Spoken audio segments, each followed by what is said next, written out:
პირველ რიგში მადლობა მასპინძლებს შანსი რომ მოგწეს რომ ლექცია ჩაგვიტარებინა. ჰერმან ჰესე რამდენიმე ლექცია მაქვს, სხვა შორის ჰერმან ჰესეზე წაკითხული და ერთხელ აინშტაინის ეს ფრაზე წავიკითხე რა, რომ ისო პირველად სადღაც ლექცია რომ წავიკითხე, ნახევარ დარბას ეძინაო. ამასთანავე მოვუსმინე ჩემს ლექციას პირველს ჰერმან ჰესეზე და მეც ჩამესინა ლამის რა. ადამიანი ძალიან იცვლება და ადამიანის აღქმების სამყაროსთან იცვლება ძალიან. თემა ძალიან ესეთი ბუმბერაზი. ზოგადად არ ვიცი რამდენად იცნობთ ამ წერალს. ჩემი ერთ-ერთი უსაყვარლესი მწერალი და ვთვლი რომ მისი მასშტაბები უბრალოდ შეუფასებელი და შეუდარებელია, მაგრამ ყველაზე საინტერესო ის არის რომ პიროვნება იყო. ანუ ვერ შედგები ესეთი დიდი მწერალი, როგორც არ უნდა წერის კარგი მანერა და რაღაცა ფანტაზიები გქონდეს, თუ თავად არ ხარ პიროვნება, რომელსაც ეს ყველაფერი შენს თავზე გაქვს განცდილი.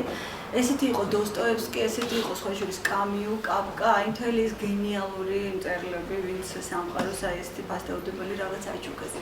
დღეს მოდი ესე განვიხილოთ, ეხლა მე მაინც ლიტერატორი არა ვარ, უბრალოდ ჰერმან ჰესეს რომანებით განვიხილოთ ჩვენი ეგზისტენციალური კრიზისი. იმიტომ რომ ის რაც აწუხებდა ჰერმან ჰესეს, მე მგონი გვაწუხებს ჩვენ ყველას. უბრალოდ დავიწყოთ მიმოვიხილავ მის ბიოგრაფიას, სხვა შორის ხვალ არის ჰერმან ჰესეს დაბადების დღე, 2 ივლისს.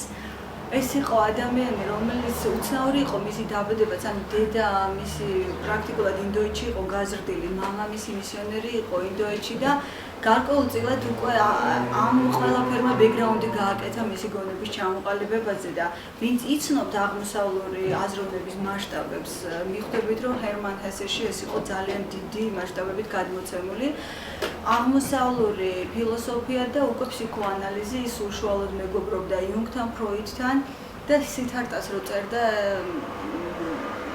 იგი პირდაპირ იუნგთან გადიოდა, ვერ ვიტყვი რა ფსიქოანალიზს გადიოდა, ალბათ ესეთი მასშტაბის ადამიანები უბრალოდ უფრო ხმად ახერხებენ რაღაცების გააზრებას. თვითონ პიროვნება იყო ძალიან საინტერესო, ამბობენ რომ თომას მანი და ჰერმან ჰესე მეგობრობდნენ ძალიან, ოღონდ სრულიად ორი განსხვავებული ტიპი. ჰერმანო ასევე უდიდესი მოაზროვნე ხო, იცით ახლა თომას მანი, მაგრამ უფრო სტაბილური, უფრო ეს ბიურგერული ტიპი და ჰესე მას ეძახიან ბავშვობიდან ნერვატიკი იყო. თუმცა მე ამ სიტყვას ამ ფსიქოლოგიური დატვირთვით არ ვიხმარდი. უბრალოდ ესეთი გონების ადამიანები არ არის გასაკვირი, რომ ბავშვობიდან ვერ ახერხებენ ნორმალურ ადაპტაციას თავის ტოლებთან. ესე იყო ადამიანი, რომელსაც უმაღლესი განათლება არ ჰქონდა. რამოდენიმე სასწავლებელი გამოიცვა, დამოკიდებულება ჰქონდა მას ოჯახთან, მას ჰყავდა მეუღლე, შვილები, შემდეგ მიატოვა, ისევ გაიქცა ინდოეთში. მოკლედ ეს იყო ადამიანი, რომელიც მუდმივად გარბოდა, მას ჰქონდა თვითმკვლელობის მცდელობები ახალგაზრდობაში და საბოლოო ჯამში მე ესე განვიხილავ ტრამალის მგელიდან სითარტამდე. აი მე ესე დავინახე თვითონ ჰერმან ჰესეს ტრანსფორმაცია.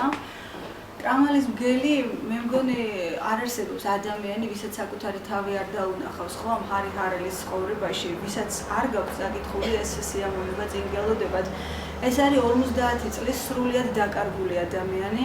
ადამიანი, რომელმაც უბრალოდ ვერ გაიგო, სადამდე მოვიდა, როგორ მოვიდა, საით უნდა წასულიყო და იწყება მისი ძიება, რა ვიცი, ძალიან საინტერესოდ აქ გადმოცემული ზოგადად. იცით როგორ არის ამ ნაწარმოებში განხილული, ამ პიროვნების თავგადასავალი შეიძლება დაარქვა, ჩვეულებრივ პარალელი გავლოთ ჩვეულებრივ ფსიქოანალიტიკურ სეანსთან, ჩვეულებრივ რასაც აღმოსავლეთი მედიტაციას აკეთებს და ყოველთვის ვამბობ, რომ აი ტრამალის მგელი ჩემთვის გასაგები ხდება უკვე ფინალიდან, როდესაც ის იმ გოგონას ხვდება და მაგიურ თეატრში, როდესაც ეპატიჟება, ხო, სადაც თავარის საფასური არის გონება, ეს ძალიან საინტერესოა, ხო, ბილეთი, რომლის ფასი ეს არის გონება და ვფიქრობ, რომ მთლიანად ამ პიროვნების ფსიქოტიპი, მისი მიზანი, მისი სვლა ცხოვრებისკენ უკვე აქ ჩანს ძალიან კარგად. ასევე ძალიან კარგად ჩანს თვითონ ჰერმან ჰესეს არაჩვეულებრივი ცოდნა ფსიქოანალიზის და აღმოსავლური მედიტაციის, მაგრამ არაცოდნა რაღაცა წაკითხulis. მე ვთვლი, რომ ეს არის მისი პირადი რეფლექსიები, ანუ ის რაც ჰარი ჰარელს ემართება აი აქ უკვე როცა ჩადის და გახსოვთ პირველი რაც ხდება სარკეში რომ ჩაახედებენ მას რაღაცა და ასობით სახე მისი არ ვიცი თქვენ თუ შეხვედრილ ხართ ესე აი მედიტაციის პროცესში როგორ ხვდება ადამიანი საკუთარ სახეს ყველა პიროვნება რაც თქვენში არსებობდა თქვენი ბავშვობიდან მოყოლებულია სხვათა შორის ძალიან საინტერესოა რეფლექსიისთვის რომ ცხოვრებაშიც გამოიყენოთ ავადმყოფობას დაარქვა ავადმყოფობა და ვთვლი რომ სწორედ სარკეში ჩახედვა და იქ დანახვა იმის თუ რეალურად ეხლა რა სახით იყურები უკვე გიხსნის გზას რომ წახვიდე რეფლექსიებში სწორედ ეს გზა იყო რაც გაიხსნა ჰარი ჰარელს და იცით ხო იქ რამდენიმე კარებია სადაც ის შედის და საკუთარ წარსულს საკუთარ მოგონებებს საკუთარ დაწყებული რაღაც თინეიჯერობის ასაკიდან თავის თავს აწყდება ძალიან საინტერესოა ის ფაქტი რომ აი ეს მომენტი მიდის აბსოლუტურად ყველა ადამიანში თქვენი რეფლექსია აუცილებლად შეგახვედრებთ თქვენს თავს 10 წლის წინ 15 წლის წინ 20 წლის წინ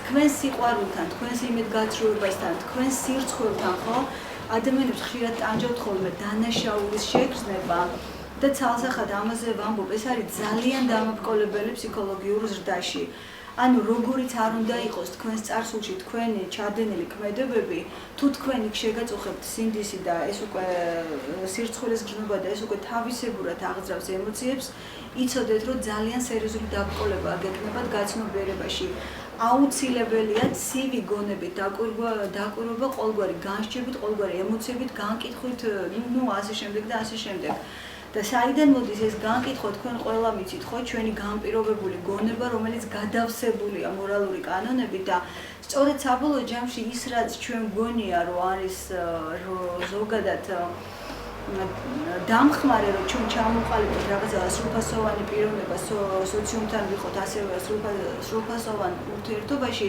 გაგიკვირდება და სწორედ ეს მორალური კანონები ეს ყველაფერი გვიშლის ხელს რომ ჩვენ თავთან მივახციოთ ანუ მოკლედ რო ვთქვა თუ თქვენ მოგზაურობა საკუთარ თავთან მუდმივად შეფერხდებით იმით რომ ვაიმე ეს როგორ ჩავიდინე ეს რა გავაკეთე თქვენი სირცხვილის გრძნობით ან ცოდვის განცდით იცოდეთ რომ შესაძლოა ვერასოდეს ვერ მიაღწიოთ საკუთარ თავამდე ამიტომ რახან ჩვენ ძალიან მცირედ რო გვაქვს დედამიწაზე მოცემული ჩვენ ჯობია რომ გაყინოთ ყოველგვარი ემოცია ზოგადად გააცნობიეროთ ამ ემოციის და სენტიმენტალიზმის სრული მარაზმი ეს არის ჩვეულებრივი ილუზია რომელიც თქვენ ხელს გიშლით საკუთარი თავის აღმოსაჩენა და აი ესე შეგიძლიათ უკვე გაიაროთ თქვენი საკუთარი ცხოვრება თქვენს რაღაც ბავშვობამდე რაც ყველაზე მეტად გაწუხებთ ეხლა საინტერესო ის არის რომ თვითონ იქ ნაწარმოებში თითქოს მას შანსი აქვს რომ დაალაგოს ყველაფერი მაგრამ ანალოგიური შანსი ჩვენს გვაქვს ფსიქოანალიზის მომენტში, ანუ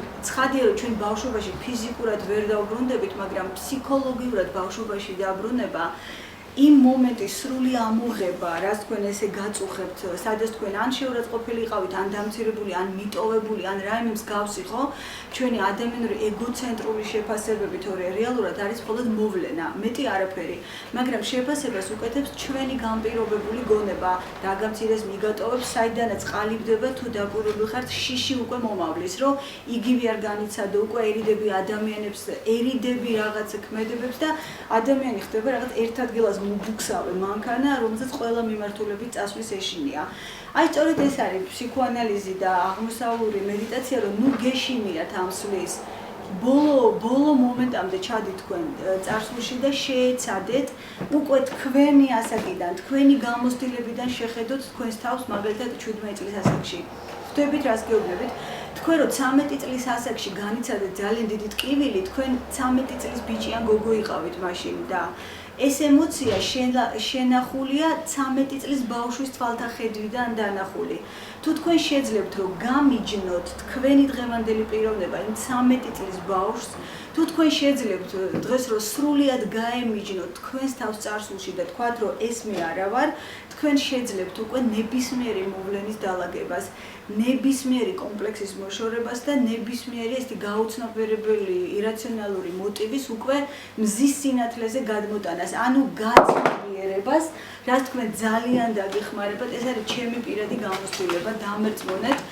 არანაკლებ მძიმე იყო ჩემი ბავშვობა, ყოველ შემთხვევაში ესე მძიმედ მახსოვს ძალიან სკოლის პერიოდი.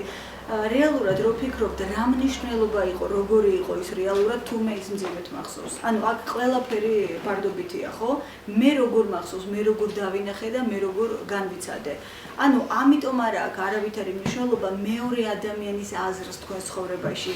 რა მნიშვნელობა აქვს როგორ ჩანდა ის გვერდიდან თუ თქვენ დაგაზარალათ ან პირიქით თუ ბედნიერება მოგანიჭათ რა მნიშვნელობა აქვს რას ფიქრობენ მასზე გონება ინახავს მხოლოდ პირად შთაბეჭდილებებს ძალიან საინტერესოა არ შემიძლია რომ დეტალს არ შევეხო ზოგადად ჰესეს დამოკიდებულება პატრიოტიზმთან რეფლექსიაში ეს ასევე ძალიან საინტერესოა იმიტომ რომ ჩვენ ყველას გვაქვს ნაციონალური იდენტობა და ყოველ შემთხვევაში 100-დან 2% მინახია მეაქედან ცარიელი თავისუფალი თითქოს საუბრობენ თავისუფლად იდენტობაზე მაგრამ როგორც კი იწყება რაღაცა ემოციური რაღაც აფეთქება კონკრეტული მოვლენის წინააღმდეგ თქვენ აღმოაჩენთ რომ მომენტალურად ხართ მხარე და იცით რომ ჰესე პირველ მსოფლიო ომსაც მოესწრო მეორე მსოფლიო ომსაც მოესწრო და ნუ მისი ალბათ უკვე ძალიან მაღალი ცნობიერება ცალსახად ვერ შეეგუებოდა მხარე აღმოჩენილიყო ამ ომში ის იყო გერმანელი მაგრამ დატოვა გერმანია და წავიდა შვეიცარიაში და იქ თუ გახსოვთ ჰარი ხდება ერთ მომენტში მანქანების და ადამიანების ომი როა საკუთარ კლასელს სადაც მიდის მათ შორის ეს დიალოგი რომ ვის მხარეს ხარო ესეუბნება ჰარი ვის მხარეს იბრძვო და მეგობარი პასუხობს რომ თავარია ომი იყოსო და მხარე უკვე გერმანების საკითხიაო აი ჩემი აზრით ეს არის ყველაზე გენიალური შეფასება სწორედ ჩვენი იდენტობების ნაციონალიზმთან როდესაც ჩვენ მხარე ვხდებით უკვე ომში და მას თურმე გიტლერი კატეგორიულად სთხოვდა დააფიქსირე შენი არიული წარმოშობაო და ნუ ჰესე რა თქმა უნდა გერმანელი იყო მაგრამ აი ეს ჯიუტად უმეორებდა რომ მე შვეიცარიის მოქალაქე ვარო და მისი ფრაზა ხო მე მიყვარს ჩემი სამშობლო მე ვარ პატრიოტიზმი უძლებელია იყოს მხარე ყობა კიდეც ვინც იცნობთ ოლდოს ჰაგლს როგორც მწერალს ძალიან ეთყობა კრიშნამურთის გავლენა მასშტაბებში და ესენი ერთად გამოდიოდნენ ყოველგვარი ნაციონალიზმის წინააღმდეგ და ზოგადად ამბობდნენ რომ ეს ომი არის საშინელება ეს ის ამერიკა არ იყო დღეს რომელიც არის ეს არის 51-52 წელი და მათ მთლიანად დაუპირისპირდნენ FBI-ც კი დაინტერესდა ჩვენეთო კრიშნამურთი წერს იმიტომ რომ ვერ მიხვდნენ ვისი პოზიცია გვეჭირაო იმდენად ეს ანტი ომის ესე ვთქვათ ეს პაციფისტური გამოსვლები ჰქონდათ. ანალოგიურად იყო ჰერმან ჰესე, მას მთელი გერმანია ლამის დაუპირისპირდა მთელი ახალგაზრდობა ეს მოწამლული გონება. გეცნოთ ხო ჩვენი დღევანდელი ისტერიები, სხვა რაღაცის წინააღმდეგ. სანამ ჩვენ ბოლომდე ვერ გავაცნობიერებთ, რომ ომში არ შეიძლება იყოს მართალი და მტყუანი, რომ სწორედ ომებს შობს უკვე ჩვენი იდენტობა ნაციონალისტთან, მე ყოველთვის ესე მეკითხებიან სხვათა შორის კრიშნამურთს ჰქონდა გამოსვლა, ახლა გადავხდი, მაგრამ პარალელებია ძალიან დიდი გაეროში და იქ კითხეს, რომ თქვენ რას ამბობთ, რომ არ გიომოთ, როცა დაგვესხება თავს.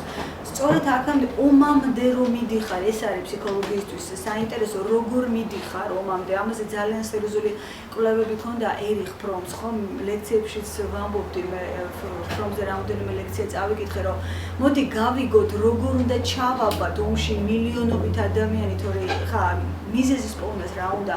მე თუ თქვენგან რაიმე მინდა ან ეკონომიკური დაინტერესება მაქვს, ან პოლიტიკური მიზეზის პოვნას რა უნდა, რომ მე თქვენ გებრძოლო და ომი დავიწყო, ხო? ანუ ძალიან ღრმა პრობლემამდე მივდივართ ადამიანი და თავისი იდენტობის. და ეს იდენტობა, რომელიც ხშირად ჩემთვის დაუსვიათ შეკითხვა, რომ რო არა იდენტობა ვინ ვარ მაშინ ცხოველი? აი ეს არის ძალიან საინტერესო, ადამიანს ვერც კი წარმოუდგენია, ვინ შეიძლება იყოს იდენტობების მიღმა. გერმანელი, შვეიცარიელი, ქართველი, ჩინელი, ქრისტიანი, ვინ ხარ ამ ყველაფრის მიღმა, ხო? ანუ ეს ხო რეალურად თანხმდებით იმაზე, რომ არის განპირობებული გონება და განპირობებული აზროვნება. თქვენ დაიბადეთ და რომელიღაც ასაკში გითხრეს, რომ ხართ ალბათ ჰესესაც უთხრეს, რომ ის იყო გერმანელი, მას უნდა ებრძოლა გერმანიისთვის, მაგრამ აქ ცალსახად ყველაფერს წყვეტს თქვენი ცნობიერება. და იცოდეთ, რამდენადაც მაღალია თქვენი ცნობიერება, იმდენად არ შეგეხებათ არანაირი ომი, მაშინაც კი თუ იცხოვრებთ ეპოქაში, სადაც ომია. ზოგადად ცნობიერება ქმნის ამ უცნაურ სივრცეს, როცა თქვენ ერთი და იგივე წელს, ერთი და იგივე საუკუნეში ერთ ეზოშიც კი სრულიად სხვადასხვა სივრცეში ცხოვრობთ ადამიანებთან გამიჯნული და თქვენ არ გეხებათ ის ქაოსი, ან პირიქით თქვენ გეხებათ მხოლოდ ის ქაოსი და არ ეხება. ნუ ზოგადად ისეთი უცნაური ფენომენია ეს გონება. მოკლედ ჰარი ჰარელის ესეთი მძიმე თავის თავთან ძალიან რთული დაპირისპირება, ძიება და არ შემიძლია არ შევეხო ანიმას თემას ზოგადად ჰესესთან და ჩვენ ცხოვრებაში და ფსიქოლოგიაში და ჩვენს პირად ცხოვრებაში ეს არის წამყვანი თემა.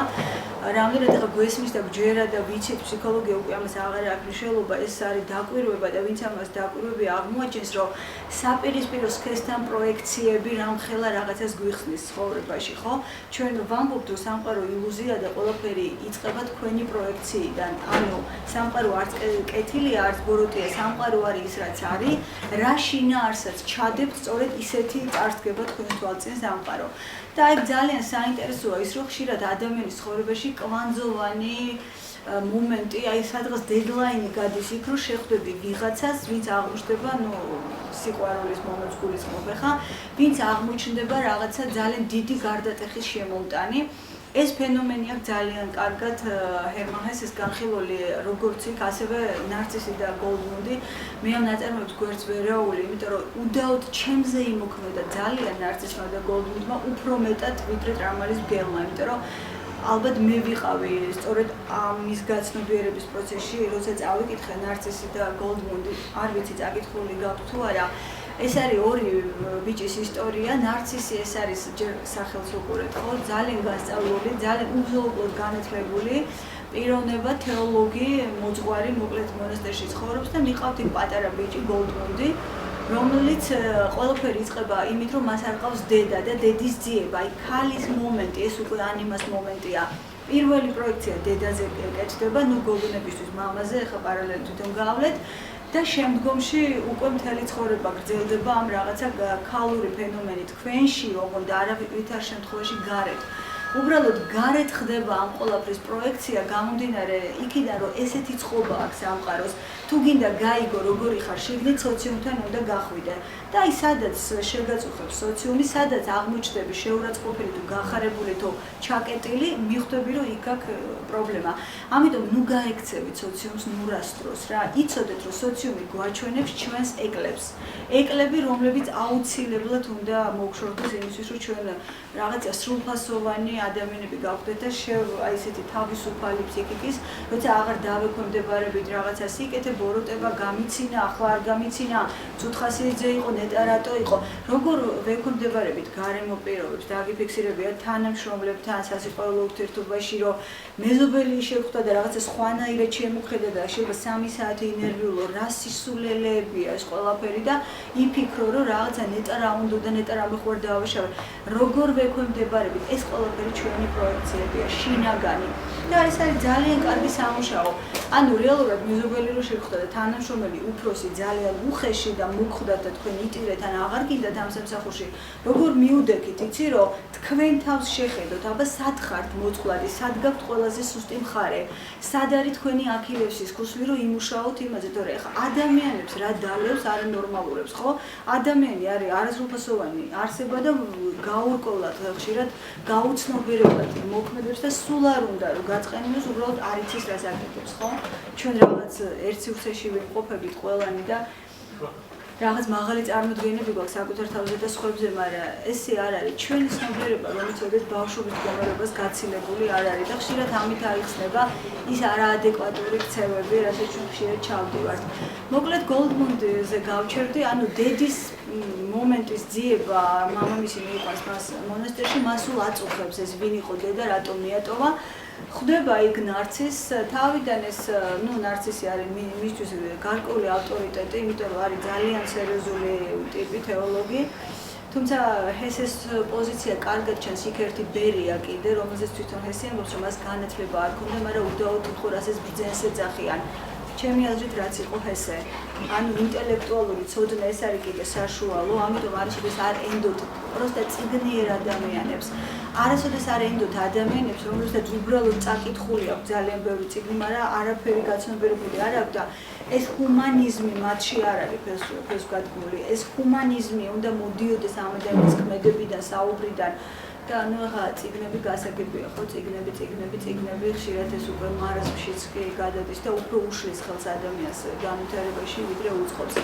მოკლედ აქ სიუჟეტი ვითარდება ესე, რომ ეს გოლდმუნდია ჯერ ძალიან კარგი მორჩილი, ყველაფერს სწავლობს, მაგრამ მერე შემთხვევით ხდება გოგონა სადღაც მონასტრის გარეთ და პირველი ვნება იფეთქებს მასში. ჩემი აზრით ეს არის ანიმას აფეთქება ჩვენში ანიმუსის ეს არის ალბათ ჩვენ ცხოვრებაში როგორ ხდება 13, 14, 15 წლის ასაკში, ხო? ვის ცხოვრებაში როგორ. და აი აქ იღებს გოლდმუნდი გადაწყვეტილებას, რომ მოდის მონასტრიდან, ტოვებს ყველაფერს. ნარცისი რჩება, რა თქმა უნდა. ნარცისი არის ზუსტად ის ტიპი, რომელიც ყველას უყვარს, ყველას მოსწონს, ყველა კარგს საუბრობს, რაღაც ესეთი ტიპები რო არიან და გოლდმუნდის ცხოვრება იწყება სრული, ასე ვთქვათ, ბოჰემური თავგადასავლები, რელიგია რო იყოს ჭაობში ჩაეფლო და ცოდვაში ჩაეფლო ადამიანი, აი ესეთი. ნუ რა თქმა უნდა, ეს არის ჩემი აზრით უშიშარი ადამიანი, ესეც არის ალბათ თავად ჰესემ თავის დროზე მიიღო ეგ გადაწყვეტილება, რომ არ ყოფილიყო რაღაც ლაბორატორიის ტიპი, რასაც ხშირად ირჩევენ ხო მოაზროვნეები და რაღაცა შენი ფანჯრებიდან რო უყურებ სამყაროს და რო გინდა ვიღაცა შკუა დაარიგო შენი ფანჯრებიდან და ამ დროს რაღაცა არცქში არაფერი არ განგიცდია ცხოვრებაში და რაღაცა სურვილი პოლიტიკოსებს გვანან ძალიან ხო ხშირად სასულიერო პირებსაც ზობს რომ არაფერი განუცდიათ ცხოვრებაში, მაგრამ რატომღაც უნდათ რომ სამყაროს შკუა არიგონ და გოლდმუნდი მოდის როგორც ჰესე გაიქცა თავის დროზე გარბოდა ყველა სიტუაციებიდან გარბოდა მუდმივად, ეძებდა მუდმივად და ნუ იწყება მისი თავგადასავლები, იწყება რამდენიმე ქალი, გოგონა, მერე სიყვარული, თუმცა არ ჩერდება გოლდმუნდი არის ტიპაჟი, რომელიც უბრალოდ არ ეჯაჭვება არაფერს. ვთვლი რომ ეს არის ძალიან მაღალი ცნობიერება. ალბათ ისეთივე როგორც ჰქონდა ჰესეს და როგორც აქვს აღმოსავლური ტიპის მოაზროვნეებს, რომლებიც უკვე სერიოზულად არიან აღზრდილები. და გადის ძალიან მრავალი წელი, ნარცისი ბრუნდება მონასტერში, უკვე ავად, უკვე დაავადებული, უკვე რაღაც აღარც ენერგია აქვს, აღარც ის და ბოლო დიალოგი მე ხაზე პირად არ მახსოვს 4 წლის წინ მაინც მაგას წიგნები წაკითხული, მაგრამ მოკლედ დიალოგია ესეთი, სადაც ნარცისი აღიარებს, რომ სწორედ ეს არის ცხოვრება, რომ გოლდმუნდი გაცილებით დიდი ფენომენი შედგა, ვიდრე თავად იყო მონასტრის კედლებში, ის უკვე ძალიან დიდი მოძღვარია, გამხდარი.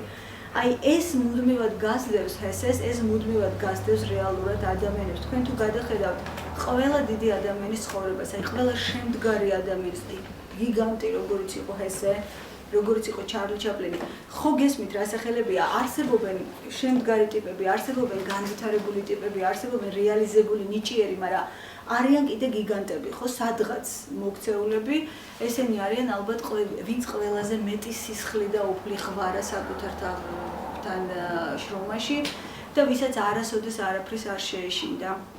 და საინტერესოა ასევე ძალიან უკვე ჩემთვის, ნუ მე ესე დავინახე ყველაზე ინდივიდუალური ხედვა, ეს ჩემი სუბიექტური ხედვა, სითარტა, უკვე სითარტაში დავინახე სრულიად სხვა ჰესე, რომელიც უკვე ყალიბდება, ასევე რაღაცა ბუდას ისტორიას გავს, ერთ-ერთი ბუდასი, მოდი ესე ვთქვათ, თუმცა თვითონ ამბობს, რომ ლაუძი უფრო მინდოდა გამომეყვანაო თავის ჩანაწერებში.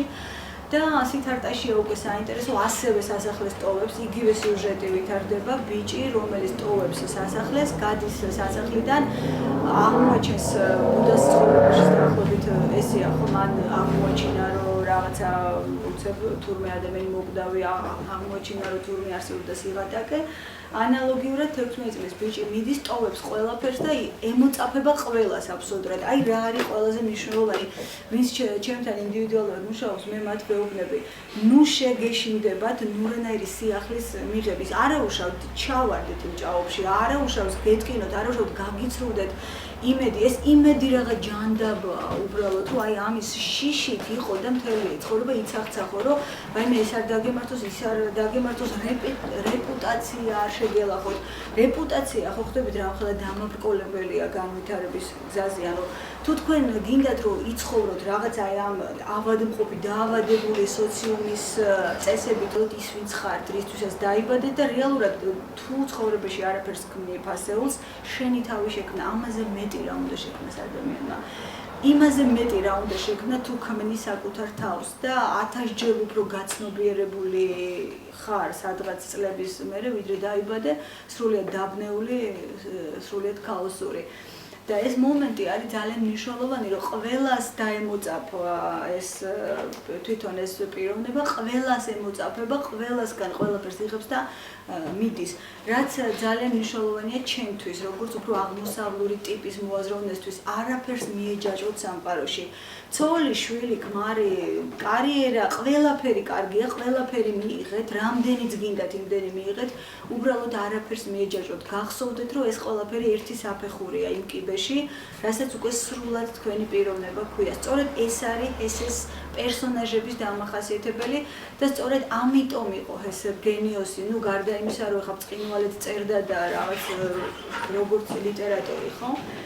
და სითარტაშია ძალიან საინტერესო თვითონ ამბობს ჰესე, როდესაც მეორე ნაწილს წერდიო, ანუ გახსოვთ ეს მდინარე რო შემოდის უკვე როგორც ერთიანობის სიმბოლო, მებურნეს ხვდება, სითარტასაც ჭირს იგივე ერთ მეძავს რო გაიცნობს რაღაცა პერიოდი მასთან არის და მებურნესთან მისი დიალოგები, რაც მე ხაზებირად არ მახსოვს, მაგრამ ზოგადად ჩამომიყალიბა ამანიმე გარკვეული ცნობიერება. და ამბობს, რომ როდესაც მეორე ნაწილზე გადავედი, უბრალოდ გავჩერდიო, არ ვიცოდი რა უნდა დამეწერაო და წავიდა ეს პერიოდი იუნგთან მიდიოდა სეანსები ამბობენ, მაგრამ წარმოგიდგენთ ხა იუნგის და ჰესეს საუბრები, ჩემი აზრით ცალკე თემა იქნებოდა ეს რომ ჩაეწერავ იმას.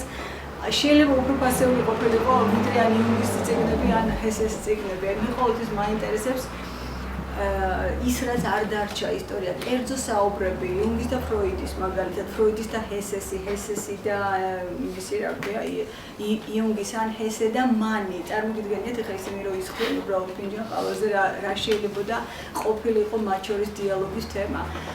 და ბოლოს რა თქმა უნდა აღწევს იმ მდგომარეობას ეს პიროვნება, ეს პატარა ბიჭი აღწევს იმ მდგომარეობას, რომ მაშინ თლიანდება ადამიანი და აქ საინტერესო ჩამსჭა მეხსიერებაში რომ დაინახო უნდა გაჩერდე ესეთი თემები აქვს და ამას მომდევნულად ვამბობ, როდესაც ხვდები რომ ცხოვრება გენგრევა თავზე, როდესაც ხვდებით რომ თქვენ წახვედით ყველა მიმართულებით, მაგრამ არ გამოგივიდათ, ჯობია გაჩერდეთ. იმიტომ რომ რაღაცას ვერ ხედავთ საკუთარ თავში და რაღაცას აკეთებთ არასწორად. ნურასოდეს ენდობით საკუთარ გონებას ბოლომდე, იმიტომ რომ გონება ეს არის ძალიან ლაბირინთები. ზოგადად გახსოვდეთ, რომ თქვენი გონება განპირობებულია და თქვენ შემოფარგლული ხართ იმ პატარა ცოდნით, რა ცოდნის მიღებას თქვენი უასწარი და მართალია კი გონია თავი გენიოსები, მაგრამ რეალურად არა ვართ გენიოსები და ჩვენში უზარმაზარი სივრცე იხსნება თუ ვახერხებთ რაღაცების გაცნობიერებას.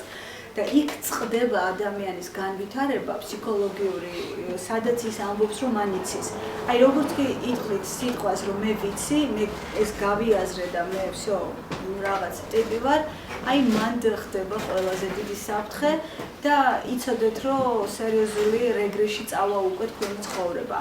უკანასკნელ ამოსუნთქვამდე გჯეროდეთ, რომ ჯერ კიდე არაფერი არ გაგიხსნათ იმ წყვილებში, რასაც არაცნობიერის უზარმაზარი ოკეანე ქვია.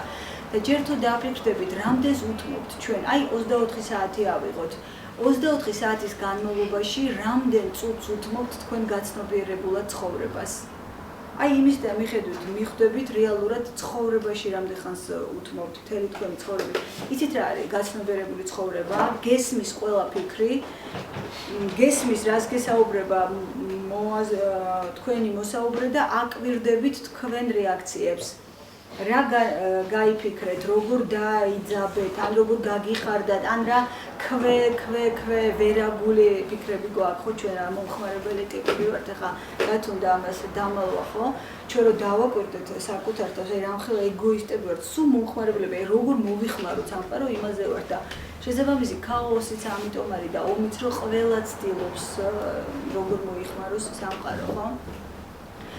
და ვფიქრობ, რომ თვითონ ამ პიროვნებამ იგი ძალიან დიდ ასაკში გარდაიცვალა 82 წელს თუ არ ვშტები, 82 წელს იყო 62-ში, 61-ში იუნგი გარდაიცვალა 62-ში ეს.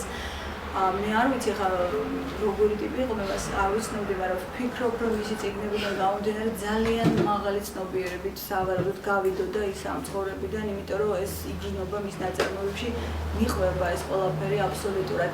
ძალიან საინტერესო მომენტი აქვს სხვათა შორის ტრამალის გველში თუ გახსოვთ შახმატის ფიგურებით რომ მიდის კოლეგებთან ირჩევს გურუს იმის გამო რომ მას რაღაცა კონკრეტული პრობლემა შეყვარებულთან კი არა აბრალოდ მის ფერი არ მოწონს და ამ რაღაცა შეყვარებული ღალატობს ან სამსახურში უფროსთან არ იცის როგორ მოიქცეს არამედ მას უნდა ზოგადი ჰარმონიას რაც აღმოსავლეთისთვის დამახასიათებელია ზოგადი ჰარმონიაში მოვიდეს სამყაროსთან და საერთოდ დაალაგოს ეს მომენტები ანუ სავსებით ჯანმრთელი ადამიანი მიდის გურუსთან აქედან მოდის იუნგის ფრაზა გახსოვთ მომიყვანეთ ჯანმრთელი ადამიანი და მე მას გავკურნავ მხოლოდ განიკურნება ჯანმრთელი ადამიანი თუ გნებავთ განვავრცობ ამ თემას და პრომე ამბობს რომ დასავლეთში ხდება პირისპირ დასავლეთში მოდის ფსიქოანალიტიკოსთან იმიტომ რომ იქ მასწავლებელი აღიზიანებს დირექტორი აღიზიანებს უფროსი რაღაცა ცოლი აღარ მოწონს რაღაცა ქერა უნდა და ეხლა შავთმიანი მოუნდა აი ეს განსხვავებაო და შედეგებიც ხვანაირია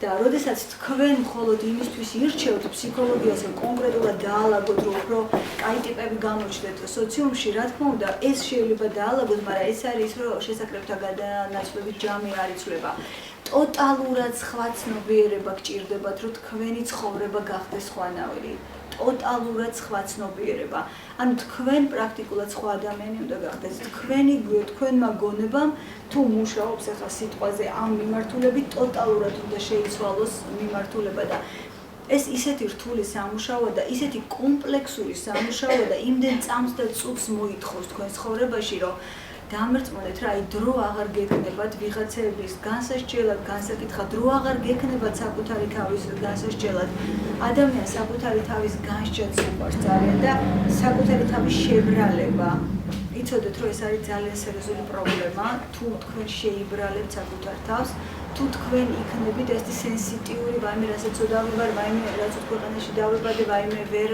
შევდექი ვაიმე ის რაც უდია ის ესეთი მყავს ეს ესეთი მყავს ჩათვალეთ რომ არაფერი არ ხდება თქვენ წუწუნებთ ცხოვრება ჩაივლის დარჩებით ერთი ჩვეულებრივი მოწუწუნე ადამიანი რა ну ესეთებია მილიონი მხოლოდ და მხოლოდ რადიკალური ცვლილება გააცნობიეროთ ეხლა ესე რახან ავირჩიეთ დღეს აი მისი გმირების მაგალითზე დაკვირვებული ადამიანი ძალიან ბევრ პარალელებს გაავლებს თავის ცხოვრებაში ძალიან ბევრს და თქვი რომ ეს არ უნდა გაგიჭირდეთ თუ თქვენ ყურადღებით დააკვირდებით მის აბსოლუტურად აი თვითმკვლელობის ფიქრები როდის შემოდის იცით ყველაზე მეტად როცა ამ რეფლექსიის მომენტში ან ვერ იწყებთ ან თუ დაიწყეთ მუდმივად განსჯით თქვენ თავს და იცოდებთ საკუთარ თავს აი მაშინ შესაძლოა რომ ესეთი ვერაგული ფიქრი შემოგიგდოთ გონებამ თვითმკვლელობის და თუ თქვენ ცივი გონებით სრულიად ესე ასე ვთქვათ ყოველგვარი რაღაცა სენტიმენტების გარეშე შეძლებთ რომ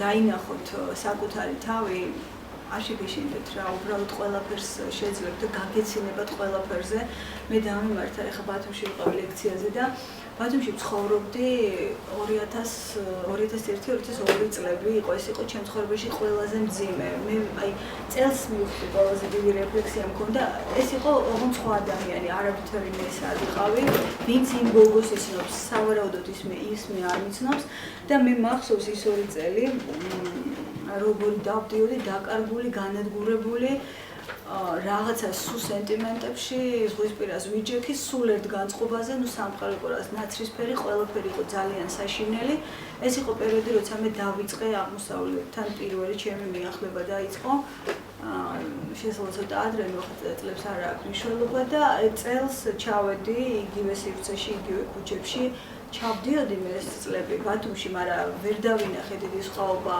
ეთყობა ცნობიერებასაც ჭირდება სხვა მდგომარეობა და აი წელს მივხვდი პირველად რომ ტოტალურად სხვა ადამიანი ვიყავი. არაფერი საერთო აღარ მქონდა იმ გოგოსთან, თუმცა გამახსენდა ყველაფერი. ხო, რაღაცა შეგრძნებები ემოციებით ოღონდ ვეღარ გავიხსენე. მახსენდებოდა შეგრძნებები, მაგრამ ემოციები აღარ მქონდა, უბრალოდ მეცინებოდა ძალიან ბევრ რაღაცაზე. იმდენად პატარა მომეჩვენა ის გოგო, რომელიც დადიოდა იქ და მაშინ ეგონა რომ ეს იყო სამყაროს დასასრული და რატო გიყვებით ამას, აი არ დაიჯეროთ რომ მე თქვენგან რაიმეთი განსხვავებული ან მაღლავით, აი არ დაიჯეროთ, განსაკუთრებით ვინც მე მიცნობ და ჩვენ თინეიჯერობაში ჩვეულებრივი გოგო, აბსოლუტურად სავსე სენტიმენტებით, სავსე რაღაც იდეალისტი, სისულელები, გარეკილი ტვინი, აბსოლუტურად იდენტობები ყველანაირი. და უბრალოდ აი ესე ვერ გეტყვით რომ მარტივად გამოვედი, ვერ მოგატყუებთ, ეს არ იყო მარტივი, ამ მთელი ჩემი ცხოვრების 18 წელი წაიღო, მაგრამ მადლობა სამყაროს, მადლობა აღმოსავლეთ პირველ რიგში რომ ეს შევძელი, უბრალოდ ერთი წერტილი დაიჭირეთ თქვენს გონებაში და დაიჯერეთ. დაიჯერეთ რომ თქვენ ეს შეგიძლიათ და დაიჯერეთ რაც თავარია რომ თქვენ ის აღარ გინდათ რაც არის. აი ამას არის ძალიან დიდი მნიშვნელობა ფსიქოანალიზის პერიოდში. ადამიანს ეკითხები მზად ხარ გამოჯანმრთელებისთვის? აი ზოგი აქაც არ არის დარწმუნებული, იმიტომ რომ გამოჯანმრთელება ნიშნავს ტოტალურად გაწყვიტო ყოველგვარი იდენტობა, არანაირი იდენტობა, არაფერთან, არც ოჯახთან, არც დედა მამა, რაღაცა სამშობლო, მთელი ეს რაღაცა მოგონილი ტოტალურად წყვიტავ იდენტობას და უბრალოდ გეტყვით რომ სიყვარული ეხლა უფრო შემიძლია ყველასი და ყველაფრის ვიდრე მაშინ როცა მე მქონდა ეს იდეალებით ტვინი მქონდა გასიებული და თავი ალბათ რა მაშინ უდაოდ ვერ ახერხებ ვერაფრის სიყვარულს თამაშობ როგორც ჩვენ მუდამ ვთამაშობთ რაღაცა ვთამაშობდი ამ რაღაცა ჰარმონიულ ტიპს მაგრამ რეალურად არაფერი არ იყო მხოლოდ გძულს ყველა და ყველაფერი საკუთარი თავით ალბათ თუმცა ის რომ დაინახო რომ გძულს ამასაც თურმე თვალები უნდა მაშინ მეგონა რომ არ იყო ეს შეგრძნება თუმცა ეხლა ვთვლი რომ ჩემს მაშინდელ დამოკიდებულებას სოციუმთან ვერანაირად ვერ დავარქმე ვერც სიყვარულს და ვერც სიკეთეს ეს იყო რაღაცა ბრძოლა საკუთარ თავთან საკუთარ თავს რო ებრძვი სოციუმს იმიტომ რომ ყველა შენი ნება ყველა შენი იდენტობა გადის გარეთ და პროექციის სახით გიბრუნდება და შეიძლება მას ერქვას შალვა ან რაღაცა მინუან თათა და შენ ჩათვალე რომ ის არის შენი მტერი. ოღონდ იცოდეთ რომ ეს არის ყველა თქვენი პიროვნება. და საინტერესო რამეს გეტყვით ზოგადად შიზოფრენიის მომენტში როგორ არის განხილული ფსიქიკა აი როდესაც ჰარი-ჰარელი იხედება სარკეში და ხედავს თავის თავს 1000 და ბოლოს ხედავს მგლის სახით იცოდეთ რომ ყველა თქვენი მოგონება, ყველა თქვენი კომპლექსი, ყველა თქვენი ესეთი ემოციური მომენტი ესე ცოცხლობს თქვენში და თუ თქვენ მან გაჯობათ რეალურ პიროვნებას, აი ეხლა ვიცხართ მოცემულო მომენტში, ვინც იწყებს გაცნობიერებას, იცოდეთ რომ თქვენი ფსიქიკური რეგრესი დაწყებულია. ანუ ეს კომპლექსები ხლიჩავთ მუდმივად გესმით და შიზოფრენია არის მდგომარეობა, როცა ცენტრი აღარ არსებობს და შენ ხარ ჩამოხრეჭილი და იმიტომ ხარ ადამიანს ჩახედავ თვალებში და არაფერი არ არის, ხანის არის სრულად არაადეკვატურია. პირიქით გაცნობიერება ნიშნავს რომ ცენტრს ვაძლიერებთ და ამ ცენტრით ვიწყებთ ყველა კომპლექსის, ყველა თქვენი მოგონების დანახვას ყოველგვარი განსჯის, ყოველგვარი განკითხვის და ყოველგვარი ემოციური შეფასებების გარეშე. მიიღეთ თქვენი თავი ისეთები, როგორიც ხართ და დაიწყეთ სვლა საკუთარი თავისკენ. სწორედ ეს არის ჰერმან ჰესესი და მისი პერსონაჟების სვლა ზოგადად საკუთარი თავისკენ. და მოდი ლექცია მოვშეთ რომ თუ გნებავთ ვისაუბროთ ხო დაიღალეთ გატყობთ ეხა ცხელა კიდეს და არ მინდა რომ გადაგღალოთ და თუ გნებავთ რამე კონკრეტულ თემას მივყვეთ და განვიხილოთ უფრო საინტერესოდ რაც გაინტერესებთ